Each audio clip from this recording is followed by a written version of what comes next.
Ancient cube skull shocks archaeologists. Mysterious cube-shaped skull unearthed in Mexico reveals secrets of a lost 1400-year-old civilization. Archaeologists in Mexico have made a remarkable discovery that's shedding new light on an ancient and mysterious civilization. A cube-shaped skull unearthed in Balcón de Montezuma archaeological zone in Tamaulipas has stunned researchers and opened new avenues for understanding Mesoamerican social and cultural practices dating back over 1400 years. Now let's go deeper and see what's really happening in this story on the AI podcast. Welcome back to the deep dive. So for today's mission, we're taking a stack of really incredible archaeological sources and trying to synthesize what they tell us about a lost civilization. And it's all guided by one single artifact. A completely startling artifact, yeah. A human skull that's been shaped well into a cube. It's really something else. It is. I mean, this finding isn't just rare, it's a puzzle wrapped in history. It was unearthed in Mexico in the Balcón de Montezuma archaeological zone. Mm-hmm. And we're looking at remains dated back about 1400 years so, somewhere in that crucial period between 400 and 900 AD. Right. But the hook here, the thing that immediately just raises 1,000 questions is the shape. The sheer, deliberate geometry of it. And we know a bit about the person, too. The remains belong to a man who died when he was around 40 years old. But what really makes this deep dive so necessary is that the skull, it just stands completely apart from the thousands of other modified skulls found in that entire region. So it's a total outlier. A complete outlier. This wasn't just modification, this was a statement. Exactly. So we're not just, analyzing ancient bone structure here. We're diving into lost aesthetic beliefs, the rituals of status. And how modern bioarchaeology can use hard science to basically write a biography of someone who lived in a society whose customs are almost entirely lost to time. It's the ultimate physical record. It is. It gives us a window into their worldview that, text or architecture often can't. Okay, so to really get our heads around how big a deal this is, we first need some context. You mentioned skull modification was pretty common across ancient Mesoamerica. Just how prevalent was this? Oh, it was incredibly widespread. For a lot of influential groups, if you were a person of high status or you belonged to an important family, your head shape was not just, left to chance. It wasn't natural. No, it was just shaped by intent. It was this essential, really visible element of who you were. And it was started in infancy. It was permanent. So if that was the norm, what did the heads in this specific region, Tamaulipas, what do they typically look like? What was the local style? Well, the regional norm in Tamaulipas was what's known as the erect form. If you look at images, these are the ones that are just dramatically elongated. And kind of alien-like ones you sometimes see. Exactly. They're often conical shapes. Very tall, pointed, stretching the skull upward and backward. That shape was the established, recognizable social marker in that area for centuries. And right there is where this new discovery just goes completely off the rails. Yeah. Because this skull is not conical. It's not elongated at all. Not in the slightest. It's deliberately structured into this perfectly flat-topped, cube-like form. It honestly looks like someone designed it with a ruler. It's astounding. It's geometry that's been enforced on biology. That elongated skull shape is recognizable across Mesoamerican studies, but this specific angular geometry is just unprecedented. What's the technical term for it? The biological anthropologist who analyzed the remains, Jesus Ernest de Velasco Gonzalez, he used the term parallelepiped. A parallelepiped. Oh, cow. That word alone just drives home how intentional and angular this was. It does. So it resembles a three-dimensional parallelogram, right? It has these sharp, flat planes where a natural skull is, rounded. Precisely. It's an engineered structure. And to get that level of severe, consistent angularity, that required a huge commitment from the family. You mean because it had to start so early? It had to begin literally in the first months of life, when an infant's skull bones are still incredibly soft and pliable. It's a bit gruesome to imagine that level of commitment starting right from birth. How long would a process like that even take? We're talking many, many months, possibly even years. Years? The sources indicate they used what researchers call a compression plane. Right, a system of boards or something. Exactly. Boards, bindings, maybe a rigid cradle, or even just tightly woven cloth. Anything to apply constant, gentle pressure. You can't rush it. The goal isn't to change it overnight. It's to guide the bone's long-term growth pattern. So the constant process of monitoring and readjusting. For a long time, yeah. It was a societal investment in the identity of that child. Okay, so let's move from the how to the why. We know skull modification meant status and identity. But why this specific shape? What did the cube, the parallel piped, what did it mean? And that is the absolute core question that researchers are still wrestling with. We know the function, generally. It signaled elevated social class, maybe spiritual depth, or affiliation with a specific group. So it was a permanent declaration. Right. I belong to this group, Yeah. and I hold this status. You could see it from a mile away. So this specific man, with his cube-shaped head, would have been instantly recognizable in his community. Oh, absolutely. Velasco Gonzalez, the anthropologist, he pointed out that this modification goes way beyond just the bones. It would have dictated the entire aesthetic of that person. Oh, say. Well, think about it. The shape of your head influences the hairstyle you can have, the way ornaments would sit on you, the kind of headdresses you could wear. Of course. This unique, flat, angular head would have been the foundational canvas for his entire visual identity. But we still don't know what the cube itself symbolized. That's the missing piece of the puzzle. We know that it was a status marker, but not what status it was marking.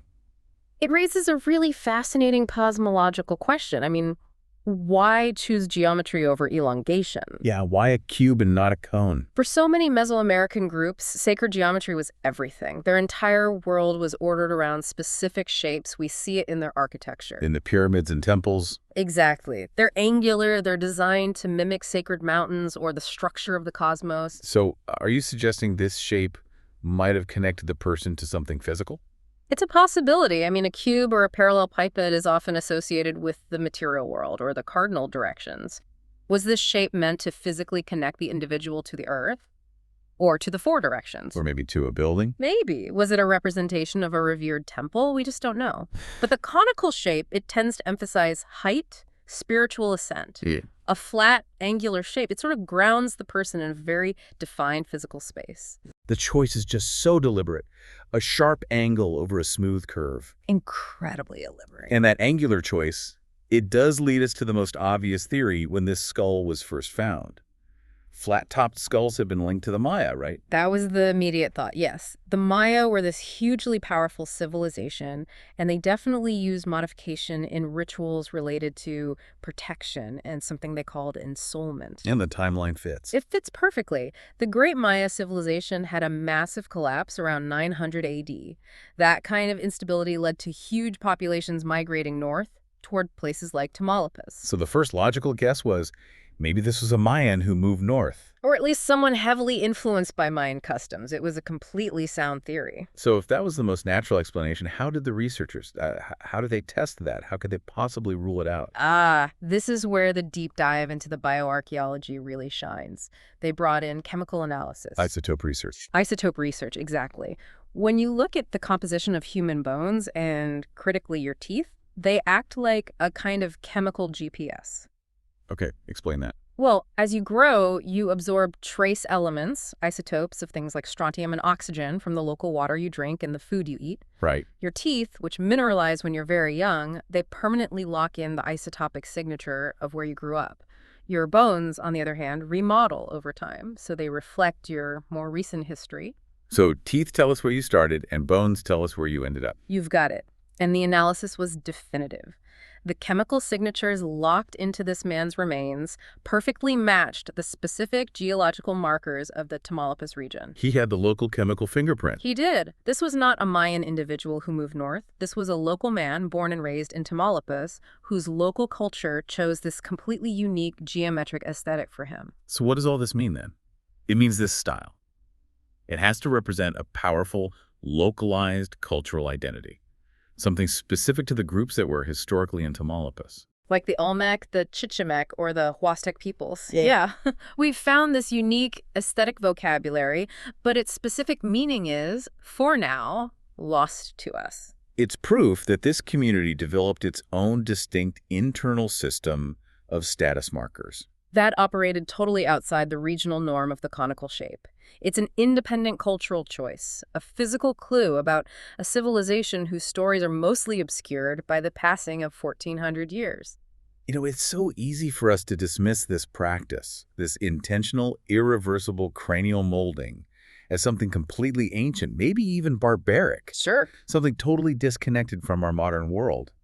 But when you look closely, the impulse to intentionally shape the head, it hasn't entirely vanished. That's a really powerful parallel to draw. We actually see a mirror of the physical mechanism in modern medicine. You're talking about plagiocephaly, flat head syndrome. Exactly. Today, infants who are diagnosed with that are sometimes treated. And that treatment involves molding the head, doesn't it? It does. They often get what's called helmet therapy. It's a very controlled, medically monitored method that gently guides the skull's growth. But, and this is the critical philosophical difference, Go on. the modern goal is to achieve a more typical rounded shape. It's for the infant's long-term health and development. That contrast is it's striking. Yeah. On one hand, you have this ancient practice where the whole point was to achieve an extreme, highly atypical shape for cultural status. Right. The atypical was the prize. And on the other hand, you have a modern intervention driven entirely to achieve a typical shape for medical necessity. It really highlights the endurance of the human impulse to interact with and guide the physical form of the head. But the motivations are just diametrically opposed. They prize the dramatic, unique expression of identity. Whereas we, We, in the modern world, tend to place immense value on typicality and uniformity in physical form. We associate it with health, with well-being. It says a lot about what we prioritize as a society versus what they prioritized 1,400 years ago. so this parallel pipe skull, confirmed as an indigenous expression through all that chemical analysis, it provides this absolutely rare, striking physical record. It's a permanent piece of history that gives us a real window into a lost civilization's beliefs, its aesthetics, its social structure. It's forcing researchers to redraw the cultural map of northern Mesoamerica. It is. It's just a spectacular example of how a single bone fragment can carry the weight of an entire lost cosmology. It really is, and it makes you think about the power of physical commitment to identity. I mean, if this severe, irreversible modification was considered a key marker of belonging 1,400 years ago, something you were literally molded into from birth, we have to ask ourselves, What's our modern equivalent? what are the most extreme, visible, and costly physical markers of belonging or status that we voluntarily adopt today? Whether it's intense body modifications, surgical enhancements, or even just these costly, highly restrictive lifestyle markers. What would a future archaeologist conclude about us based on the permanent changes we choose to make to signal who we are? Okay, one question for you. How does this discovery illuminate the previously unknown identity of this lost culture? Don't forget to comment it. Thanks.